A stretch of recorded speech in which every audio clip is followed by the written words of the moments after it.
Hello, friends. I just borrowed this original copy of the U.S. Constitution so I could inspect it for marriage equality. I keep hearing this soundbite that there's no right to gay marriage in the Constitution, and that marriage equality is some brand new right that's just been invented. And it's true, I don't see the words gay marriage in here, but I don't see straight marriage either. So does the Constitution protect marriage or not? Well, it's only fairly recently that gays and lesbians have been asking for marriage, but as it turns out, the U.S. Supreme Court's been preparing to rule on the subject for 130 years, and they've been using this document to do it. And the arc of history is very clear. In each case, they always expand access to marriage instead of restricting it. It started with a case in 1888, a basic land dispute between a husband and a wife, in which the court called marriage the most important relation in life, more than a mere contract, the foundation of the family and society. That set the stage for future rulings by saying that marriage is special. It deserves extra attention. What kind of extra attention? They didn't get around to that until 1923. That's when the Supreme Court ruled that the Due Process Clause, which is in the 14th Amendment of the Constitution, protects various rights, like the right to learn, live, have kids, worship, and marry. In other words, for the first time, the court ruled that marriage is protected by the 14th Amendment. Not just for some people, but for everyone. Because that's how the 14th Amendment works. It makes sure all laws apply equally to everyone. So from this point on, marriage is attached to the Constitution. Throughout the 20th century, the court issued a string of rulings about marriage and family choices, from raising kids to getting a divorce. States kept trying to restrict marriage on the basis of race, or incarceration, or divorce, or inability to pay court costs. They tried to pass laws about who you could live with, or what medical care you could get if you were married. In every case, the Supreme Court turned to the 14th Amendment to reiterate, marriage and family are foundational rights protected by the Constitution.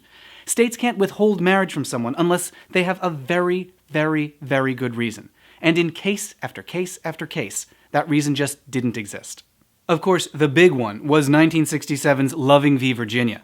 Until then, if you were married to someone of a different ethnicity, some states could arrest you and send you to jail.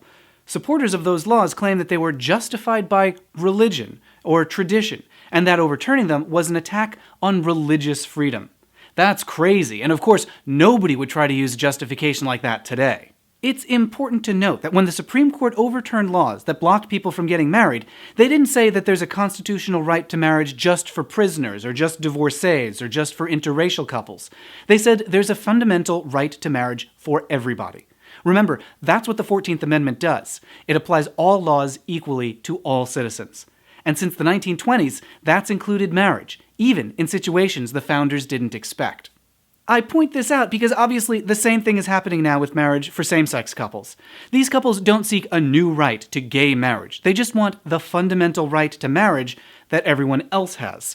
That's why lawyers never use the phrase gay marriage, because from a legal perspective, it's just nonsense. To a court of law, under the 14th Amendment, marriage is marriage, whether you're gay or straight or remarried or interracial or whatever. For nearly 130 years, the Supreme Court has defended marriage as a fundamental right. They protected access to marriage for women, for the poor, for interracial couples, for the incarcerated, for the divorced. And why? Because as the court wrote over a century ago, forming a bond with the person of your choosing is the most important relation in life. It is embedded in the foundation of the country. Not just for some of us, for all of us. So the idea that same-sex couples should be included really isn't all that new. It's been in the Constitution this whole time. The Constitution's just been waiting for us to catch up to it. Thanks for watching. As always, I'd love to hear your thoughts about the Supreme Court and marriage. You can leave me a comment on this video or tweet at me @MattBaum. And you can check out my YouTube channel for more chats about LGBT issues. And you might enjoy my other project, The Sewers of Paris. That's a podcast full of revealing stories about the entertainment that's changed the lives of gay men. Head over to sewersofparis.com to listen and subscribe. Now, if you'll excuse me, it's time for me to observe the 21st Amendment.